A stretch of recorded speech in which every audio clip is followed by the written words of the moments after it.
Israel ఈ నెల 13వ తేదీ ఇరాన్ మీద అటాక్ చేసింది. ఈరోజు యాక్చువల్‌గా 14వ రోజు. సో, యుద్ధం మొదలయ్యి. ఈ నేపథ్యంలో నిన్న ఒక డ్రామాటిక్ సంఘటన జరిగింది. అదేందంటే ఆహ్, ఎవరు ఊహించిన విధంగా అమెరికా స్థావరాల మీద ఇరాన్ దాడి చేసింది. కాకపోతే ఆహ్, నష్టమైతే ఏం జరగలేదని చెప్తున్నారు. కానీ అమెరికాలో దీని మీద భిన్న అభిప్రాయాలున్నాయి. కొంతమంది సైనిక అధికారులేమో మేము దీనికి ప్రతీకారం ఇరాన్ మీద తీర్చుకుంటాం అని చెప్పారు. ఎందుకంటే అంతకుముందే ట్రంప్ క్లియర్‌గా చెప్పిందేంటంటే ఇరాన్ లో ఉండే 3 న్యూక్లియర్ సైట్స్‌ని మేము ధ్వంసం చేసాం. ఫార్దో ఒకటి, నతాంజ్ ఒకటి, ఇస్ఫహాన్ ఒకటి. ఈ మూడిట్లో మేము మా జీబీయు ఈ 57 వేశాము. బీ2 ఆహ్, స్టెల్త్ విమానాల బాంబర్స్ ద్వారా తీసుకెళ్ళి మేము వేశాము. ధ్వంసం చేసేసామని. సో, ఇప్పుడైనా ఇరాన్ చర్చలకి రావాలి. పీస్ కోసం ఇరాన్ రావాలి. లేదంటే ట్రాజెడీని ఎదుర్కోవాలి అనేది చెప్పాడు. ఆ తర్వాత రోజు అసలు రెజిమ్ చేంజ్ చేస్తే మళ్ళీ ఇరాన్ మేక్ గ్రేట్ అగైన్ కావాలంటే రెజిమ్ చేంజ్ చేస్తే తప్పేంటన్నట్టుగా మళ్ళీ చేశాడు. దాంతో ఒకసారిగా ఉలిక్కిపడ్డారు. అంటే అసలు ఈ ఖొమైనీని చంపేసి కొత్త ప్రభుత్వాన్ని తీసుకురావడమే వీళ్ళ ఉద్దేశమా? అందుకని అమెరికా ఆహ్, ఇజ్రాయెల్‌తో పాటు వార్‌లకి దిగిందా అన్న డౌట్‌లు చాలా మందికొచ్చాయి. ఎందుకంటే బెంజమిన్ నెతన్యాహు పదే పదే చెప్తున్నాడు. రెజిమ్ చేంజ్ అనేది అతని గోల్‌గా చెప్తున్నాడు. మామూలుగా అయితే నిజంగానే న్యూక్లియర్ వెపన్స్‌ని ఒకవేళ న్యూక్లియర్ వెపన్స్ లేవు. కానీ యురేనియం నిల్వలు దాదాపు 400 కేజెస్ 60% కంటే ప్యూరిటీ ఎక్కువున్నవి. మామూలుగా న్యూక్లియర్ వెపన్స్ తయారు చేయాలంటే దాదాపు 90% ప్యూరిటీ ఉండాలి. అయితే 60% వరకు ప్యూరిటీ ఎళ్ళడం చాలా కష్టం గానీ 60 నుంచి 90కి ఎళ్ళడం 2 వారాల్లో అయిపోతుందని చెప్తున్నారు. అందుకని ఇరాన్ అనుకుంటే 2 వారాల్లో న్యూక్లియర్ బాంబ్ తయారవుతుంది కాబట్టి ఆ నిల్వల్ని ధ్వంసం చేయడమే ఇటు ఇజ్రాయెల్ లక్ష్యం, ఇటు అమెరికా లక్ష్యంగా దిగాయి. ఈ యుద్ధంలోకి అని చెప్తున్నారు. సో, అవి ధ్వంసం చేసేసినాక యుద్ధం ఆపాలి గదా! కానీ ఇజ్రాయెల్ ఆపలేదు. ఒక పక్క అమెరికా గూడా ఆపమని చెప్పట్లేదు. ఈ గందరగోళం నడిచింది.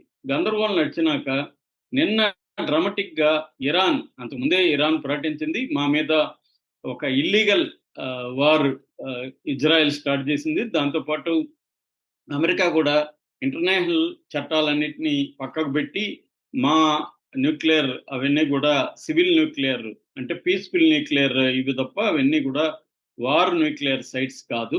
మేము విద్యుత్ కోసం ఏర్పాటు చేసుకున్న యురేనియం నిల్వలు తప్ప అవన్నీ మేము న్యూక్లియర్ బాంబు తయారు చేయలేదు. 2024లో కూడా international atomic energy agency 15 times inspection చేసింది. సో, యాక్చువల్‌గా బాంబు ఉండేదేమో ఇజ్రాయెల్‌లో న్యూక్లియర్ బాంబు. వాళ్ళేమో లేని మా మీద దాడి చేస్తున్నారు. సో, ఇది కరెక్ట్ కాదు. మేము ప్రతీకారం తీర్చుకుంటామని ఇరాన్ అన్నది. సో, ఇరాన్ ఏం చేయబోతుందనే దానికి 2 మనకు కనబడ్డాయి. ఒకటేమో హర్ముజ్ జలసంధి ఏదైతే ఉందో దాంట్లో నుంచి మొత్తం ఆయిల్ ట్రాఫిక్ ఒక 20%, నేచురల్ గ్యాస్ ఒక 40% అక్కడి నుంచే వస్తుంది ప్రపంచం టోటల్‌లో. సో, అది క్లోజ్ చేయడానికి కూడా పార్లమెంట్ గ్రీన్ సిగ్నల్ ఇచ్చేసింది. దాని తర్వాత సుప్రీం సెక్యూరిటీ కౌన్సిల్ ఇరాన్‌ది గ్రీన్ సిగ్నల్ ఇవ్వాల్సి ఉంది. సో, ఈ నేపథ్యంలో భయాందోళనలు నెలకొన్నాయి. ఆల్రెడీ క్రూడ్ ఆయిల్ రూ. 77 బ్యారెల్ పెరిగిపోయింది. అది 100 నుంచి 130 వరకు కూడా వెళ్తుందని అంచనాలొచ్చాయి. ఈ నేపథ్యంలో స్టాక్ ఎక్స్‌చేంజ్ ఇవన్నీ పడిపోయినాయి. సో, ఒక గందరగోళం ప్రపంచవ్యాప్తంగా నెలకొనింది. మరోవైపు ఫ్లైట్‌లు అన్ని వైపులా క్యాన్సెల్ చేసుకున్నారు. ఎందుకంటే స్కైస్ అన్నీ మూసేశారు. ఎయిర్ స్పేస్‌లు మూసేశారు కాబట్టి. సో, ఈ గందరగోళంలో ఒక పక్క ఉంటే, రెండోది మేము అమెరికా స్థావరాల మీద దాడి చేస్తామని చెప్పారు. నిన్న ఈవెనింగ్ అంతా ఖతార్ ఎయిర్ స్పేస్‌ని కూడా క్లోజ్ చేసేశారు. సో, మొత్తం యూరప్ అంతా కూడా షెల్టర్‌లకి ఎళ్ళమన్నారు. అమెరికా అంతా కూడా షెల్టర్‌లను ఒకసారి చెక్ చేసుకోమన్నారు. డ్రిల్ చేయమన్నారు. ఒక యుద్ధ వాతావరణం అంటే ఆహ్, ఆహ్, థర్డ్ వరల్డ్ వార్ వస్తుందా అన్న వాతావరణం కనబడింది. ఎందుకంటే నిన్న అబ్బాస్ అరాక్చి కూడా రష్యన్ ప్రెసిడెంట్ పుతిన్‌ని కలిసాడు. సో, ఇదంతా చూస్తే ఒక యుద్ధ వాతావరణం ఉన్నట్టుగా కనబడుతుంది. ఆహ్, అందుకని నిన్నేం చేసిందంటే ఇరాన్ ప్రకటించింది. మేజర్ జనరల్ షయ్యర్ అల్ హజ్జీ ఆయన ప్రకటించాడు. ఆయనేమన్నా అంటే మేము ఖతార్‌లో ఉండే అమెరికన్ ఆహ్, ఎయిర్ ఆపరేషన్ సెంటర్ అంటారు దాన్ని, మామూలుగా అయితే ఎయిర్ బేస్ అంటారు. ఈ ఎయిర్ ఆపరేషన్ సెంటర్ మీద అల్వుద్దీన్ ఎయిర్ ఆపరేషన్ సెంటర్ అనమాట, అల్వుద్దీన్ అనే ప్రాంతంలో ఉంది ఖతార్లో.